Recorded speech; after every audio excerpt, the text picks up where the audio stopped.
उत्तर प्रदेश के संभल में प्रशासन ने सड़क के किनारे बनी दरगाह के अवैध हिस्से को हटाने के लिए सख्त कार्रवाई की। इसके बाद दरगाह प्रबंधन ने इसे हटाने का काम शुरू किया। इस कार्रवाई में लगभग 10 लाख रुपए की लागत आई, जिसमें क्रेन और बुलडोजर का इस्तेमाल किया गया। ये दरगाह रोड के किनारे आ गई थी, उसने पीछे शिफ्ट करी गई है। कितनी शिफ्ट किया आपने? ये मान के चलो कम से कम 500 मीटर। लगभग कितना समय आपको लगा होगा, इसमें कितना खर्चा मान के चलो? 2.5 से 3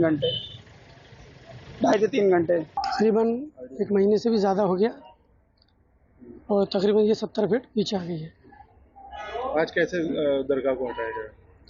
किरण आई थी और उसके बाद उसका दो घंटे तकरीबन ये चला है और 2 घंटे में उसको किरण ऊपर से पूरे मजार शरीफ को इधर लेके आई है।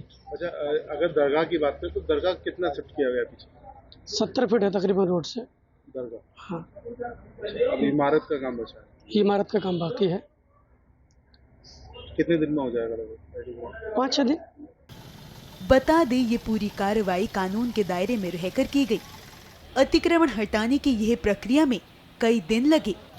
इस कार्रवाई को लेकर वहां के लोगों का क्या कहना है, सुनिए। इसका टेंडर पहला 10 लाख रुपए का था और ये जो हमने क्रेन मंगाई है इसका टेंडर 1 लाख रुपए का है यहाँ दरगाह पहुंचाने का। आज ये दरगाह पहुंचाई है आपने? जी जी, वक्त इसको लग गया उठा के क्रेन, और क्या क्या चीजें इस्तेमाल की गई? लगभग 2 घंटे में पहुंचा दी उसने यहाँ। क्रेन और तुम्हारा हेडरा वगैरह ये सब चीज लगा के प्लेटें अपने। हाँ, अब ये जो इमारत है इसको शिफ्ट करने का 4-5 दिन लगेंगे बस जी। कितने फीट पीछे सरकेगी? ये अभी आएगी 15-20 फीट पीछे। टोटल रोड से कितनी? टोटल रोड से 70 फीट हो जाएगी।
उत्तर प्रदेश के संभल में अवैध निर्माण के खिलाफ जिला प्रशासन की कार्रवाई लगातार जारी है। इसी कड़ी में ग्राम समाज की जमीन पर अवैध रूप से बनाई गई एक मस्जिद को लेकर प्रशासन ने नोटिस जारी किया था। नोटिस मिलने के बाद स्थानीय लोगों ने खुद ही मस्जिद को हटाने का काम शुरू कर दिया। स्थानीय निवासियों का कहना है कि इस मस्जिद के लिए अन्य स्थान पर निर्माण की अनुमति मांगी गई है, लेकिन अभी तक प्रशासन की ओर से परमिशन नहीं मिली है। प्रशासन तो ये कह रहा है भाई हटाओ, जल्दी जल्दी हटाओ, और हम हटा रहे हैं जल्दी जल्दी भाई, ताकि हमें किसी का जरूरत ना पड़े दूसरे आदमी की। यहाँ जैसी वगैरह मंगाई जावे तोड़ फोड़ हो क्या फायदा, इससे अपने हाथ से सही कर रहे हैं भाई। तो कहीं और फिर बनाई जाएगी क्या? बनाने के लिए परमिशन के लिए एक एप्लीकेशन लिख के देखा है डीएम साहब के यहाँ, तो उन्होंने रख ली और ये कहा भाई इसके शासन जाना है, शासन मिली परमिशन? अभी परमिशन हमें कोई जवाब नहीं साहब, कागज उन्होंने लेकर रख लिए जी, कागज लेकर रख लिए, हमें कोई जवाब उन्होंने नहीं दिया कि इसके लिए परमिशन के लिए। उन्होंने कहा कि भाई शासन जाना है। मस्जिद जो कि अवैध थी उसके संबंध में तहसीलदार कोर्ट में 67 का मामला दर्ज किया गया था और पक्षों को नोटिस जारी किया गया था। इसी बीच उनके द्वारा स्वतः ही मस्जिद को हटाया जा रहा है और लगभग 30% के आसपास उन्होंने उसको हटा लिया है और स्वतः ही उनके द्वारा मस्जिद हटाई जा रही है। उत्तर प्रदेश के संभल जिले में प्रशासन ने अवैध अतिक्रमण के खिलाफ मोर्चा खोल दिया है। सड़क चौड़ीकरण और सार्वजनिक स्थानों को अतिक्रमण से मुक्त कराने के तहत कई दुकानों और सड़कों को चिन्हित किया गया है। प्रशासनिक अधिकारियों की टीमें मौके पर पहुंचकर चिन्हित कर रही हैं। डीएम डॉक्टर राजेंद्र पेंसिया ने इसे नियमित प्रक्रिया बताया और कहा कि ये कार्रवाई तय नियमों के अनुसार की जा रही है। लोगों में इस कार्रवाई को लेकर डर भी देखा जा रहा है।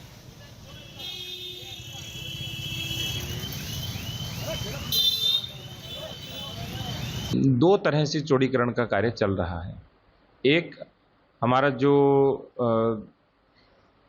हयात नगर से लेकर के और टिकटा रोड तक जो पीडब्ल्यूडी का रोड है, चौड़ा होना है, उसके दोनों ओर चौड़ीकरण का कार्य के अंतर्गत अतिक्रमण को हटाया जा रहा है। उसके साथ साथ जिन लोगों ने रोड पे अतिक्रमण किया है या सरकारी भूमियों पर कब्जा कर रखा है, उनको या तो रेवेन्यू कानून जो हमारा है, आरसी रेवेन्यू कोड है जो 2006, उसकी धारा 67 के अंतर्गत कार्रवाई की जाती है और उस अतिक्रमण को ध्वस्त किया जाता है। और दूसरा, सड़क इत्यादि या तालाब इत्यादि पर जो स्थान है वहाँ 15 दिवस का नोटिस जारी किया जाता है। उसके उपरांत ध्वस्तीकरण की कार्रवाई की जाती है। तो ये एक सामान्य प्रशासनिक प्रक्रिया है, नियमित प्रशासनिक प्रक्रिया है और जैसे जैसे कब्जा होता है उसको हटाने की भी प्रक्रिया समानांतर रूप से चलती रहती है। देखिए, हम नोटिस देते हैं। नोटिस देने के बाद बहुत से लोग स्वतः हटाना शुरू कर देते हैं, क्योंकि ध्वस्तीकरण में यदि धारा 67 में कार्रवाई हुई, अकॉर्डिंग टू लॉ हमने किया, तो उसके बाद जब ध्वस्तीकरण होता है तो जो भी ध्वस्तीकरण का मलबा है उससे कुछ बचता नहीं है। तो बहुत से लोग होते हैं, वो सोचते हैं कि धीरे धीरे अपनी ईंटा है या अन्य जो भी टिन टप्पर जो भी डाल रखा है वो उतार लें और वो चीज़ें सुरक्षित रहें।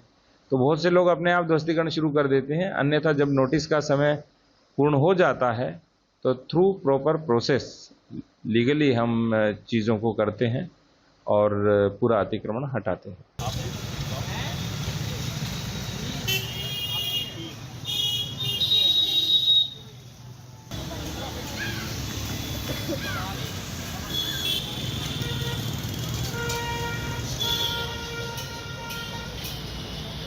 चलो करते हैं बात।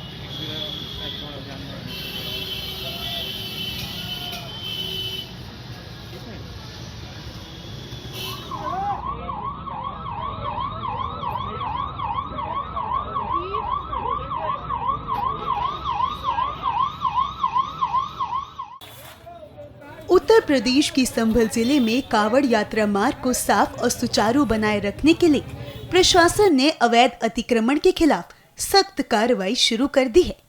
शुरुआत में कुछ लोगों ने विरोध जताया, लेकिन प्रशासन के समझाने के बाद वे राजी हो गए।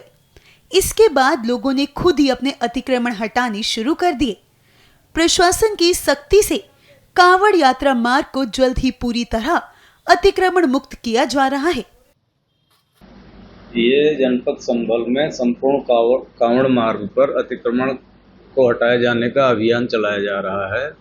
इसी क्रम में कल भी एक चलाया गया, जिसमें रायसत्ती से लेकर के खग्गू चौराहे तक ये अतिक्रमण हटाने का कार्य किया गया। कहीं कहीं पर लोगों ने पहले असहमति जताई, लेकिन फिर बाद में वो लोग भी राजी हो गए और ज़्यादातर लोग जो है स्वयं अपना अतिक्रमण हटा लिए। मदरसे के वो कॉर्नर पे जो मदरसा है, एक बड़ा मदरसा है, उस मदरसे पर लोगों ने पहले प्रतिवाद किया, लेकिन बाद में वो सहमत हो गए और उन्होंने राष्ट्र का हमारा तिरंगा भी छत पर फहराया और खुद अपना अतिक्रमण तोड़ करके रास्ते को साफ किया। सर, नक्शा भी मांगा गया है मदरसे? हाँ, नक्शा मांगा गया है कि क्या यह विनियमित क्षेत्र से पारित नक्शे के अनुरूप बनाया गया है या नहीं। सर, अगर अनुरूप नहीं होता तो कोई कार्रवाई? अनुरूप नहीं होगा तो नियमानुसार सख्त कार्रवाई की जाएगी। कांवड़ यात्रा मार्ग से अवैध निर्माण हटाने के साथ ही एक अवैध रूप से बनी मस्जिद पर भी कार्रवाई की गई। स्थानीय लोगों ने प्रशासन से सहयोग करते हुए खुद ही मस्जिद का अतिक्रमण हटा दिया। लोगों का कहना है कि जब बुलडोजर कार्रवाई के लिए पहुंचा तो उन्होंने खुद अधिकारियों से पूछा कि किन हिस्सों को हटाना है और फिर उन्होंने खुद निर्माण को तोड़ दिया। कल तहसीलदार साहब आए थे और उनकी पूरी टीम आई थी। उन्होंने हमसे ये कहा कि जो अतिक्रमण है उसको हटा लीजिए। तो हमने कहा कि हमने उनको आश्वासन दिया है और हमने कहा कि हम आज शाम तक या कल सुबह तक इसको हटा देंगे। हमारे कमेटी के मजदूर लोग आ रहे हैं, उसको जो जहाँ तक भी उन्होंने हमें बताया है कि नाली के ऊपर के जो अतिक्रमण है उसको हटा दिया जाए, तो हम उसको बिल्कुल हटा देंगे। नहीं, नक्शे के बारे में कह रहे थे, कल हमारी उनसे बातचीत हुई तो हमने कहा नक्शा भी है मदरसे के अंदर, कोई आची इमारत तो है नहीं, ये समझ लीजिए 104 साल पुराना इदारा है, ये समझ लीजिए, और ये अमन और शांति की हमेशा अपील करता चला रहा है। कल वो बिल्डोजर लेकर आए थे, तो हमने कहा कि इसको आप मती के बिल्डर को हटा लीजिए, हम खुद मती का हमको आदेश दीजिए कहाँ तक टूटना, हम खुद उसको तोड़ेंगे। ये आपने अपने हाथ से तोड़ा है? हाँ, हमने अपने मजदूरों से तोड़वाया। ये भी लोग लगे हुए? हाँ बिल्कुल, ये भी सब कुछ तोड़वाएंगे। जितना भी अतिक्रमण है उनके नजदीक है नहीं, जितना भी उनके कल जो तहसीलदार साहब बता के गए, हाँ, तो जो भी आ रहा तो जाहिर सी बात है कानून सबके लिए बराबर है, और तो आदेश है तो हम उसको तोड़वा देंगे, उसको साफ कराएंगे, उसमें कोई परेशानी की बात नहीं। उत्तर प्रदेश के संभल में अवैध निर्माण के खिलाफ प्रशासन का बड़ा एक्शन जारी है। बता दें कि अवैध निर्माणों को हटाने के लिए प्रशासनिक अफसरों के द्वारा पहले ही निर्देश दिए गए थे, जिसके बाद अब प्रशासन को ये कदम उठाना पड़ रहा है। देखिए कैसे पुलिस प्रशासन के साथ बुलडोजर लेकर मौके पर पहुंची और जहां प्रशासनिक अमले द्वारा सड़क किनारे सरकारी जमीन पर अवैध रूप से बनी हुई दुकानों और घरों को बुलडोजर चलवाकर ध्वस्त किया जा रहा है। सुनिए इस पर संभल के डीएम राजिंदर पेंसिया ने क्या कहा। चंदोसी, बहजोई, संभल, सिरसी सब जगह अतिक्रमण मुक्ति का अभियान चल रहा है, और जहाँ जहाँ सार्वजनिक भूमि पर, रोड पर और नाले के ऊपर अतिक्रमण है उसे 100% हटाया जा रहा है, और उसमें पहले सत्यापन किया जाता है, प्रॉपर नोटिस दिए जाते हैं, और नोटिस देने के बाद यदि वो स्वयं ध्वस्त नहीं करते तो फिर नगर पालिका परिषद और राजस्व विभाग के द्वारा मिलकर ध्वस्त कराया जाता है। सर, मुहर्रम आ रहा है, कितने लोगों को पाबंद किया गया है, कितने का मुकल्लफ? अभी 9 लाख से अधिक, वो 900 से अधिक लोगों को पाबंद किया गया है, और जो मुचलका है वो एसडीएम सामने वाले व्यक्ति को देख करके ही करते हैं। 50,000 1 लाख रुपए से लेकर 5 लाख रुपए तक का जो मुचलका है उसे पाबंद किया जाता है। प्रशासन द्वारा अतिक्रमण विरोधी अभियान चलाए जाने के कारण दुकानदारों ने अपनी संपत्ति खाली कर दी है। यह पूरी कार्रवाई राजस्व विभाग की टीम की निगरानी में की जा रही है। दरअसल संभल के कई इलाकों में ऐसा ही हाल है। सुनिए इस पर चंदौसी संभल के एसडीएम विनय मिश्रा ने क्या कहा। इस पूरे क्षेत्र में बहुत जगहों पर अनधिकृत रूप से प्लॉटिंग का कार्य किया जा रहा था, तो करीब 10 से 12 कॉलोनियां ऐसी भी हैं जो अप्रूव्ड हैं। तो मैंने सारे लोगों को बुलाया था कि जो अनअप्रूव्ड कॉलोनियां हैं उनका संशोधित प्रस्ताव प्रस्तुत करें ताकि उनको अप्रूवल दिए जा सकें जो अप्रूवल योग्य हैं। अदरवाइज वो स्वतः उसको हटा दें ताकि जनता भ्रमित ना हो। अनअप्रूव्ड कॉलोनी में जब वो प्लॉट खरीदती है तो उसको ना लोन मिल पाता है, ना उसको प्रॉपर ड्रेनेज सिस्टम मिलता है, ना प्रॉपर चौड़ाई की सड़कें मिलती हैं, ना पार्क मिलता है। तो ये व्यवस्था को ठीक करने के लिए हम चाहते हैं कि शहर के जो कॉलोनाइजर हैं ये भी सहयोग करें, सब लोग मिलकर शहर को अच्छा बनाने का प्रयास करें। इसके लिए डेफिनेटली इसकी एक व्यवस्था होती है कि किसी प्रोजेक्ट के अंदर कोई अगर सरकारी रोड आ रही है तो उसका विनिमय किया जा सकता है, सरकारी चेक रोड या पुल आ रही है उसका विनिमय किया जा सकता है, उसका प्रस्ताव करके हम लोग विनिमय कर सकते हैं ताकि वो अवरोध ना बने। लेकिन अदरवाइज अगर किसी ने विनिमय के बिना उस पर अवैध रूप से कब्जा करने का प्रयास किया है तो विधिक कार्रवाई इनके खिलाफ होगी। नक्शा पास कराने कितना समय दिया गया है जो कॉलोनी यहाँ पर काटी जा रही है उनके लिए? 10 दिन का समय दिया गया कि 10 दिन के अंतर्गत जो अनधिकृत कॉलोनियां हैं वो अपने संशोधन प्रस्ताव लेके आए कि कैसे वो अपने कॉलोनी को रेगुलाइज करेंगे।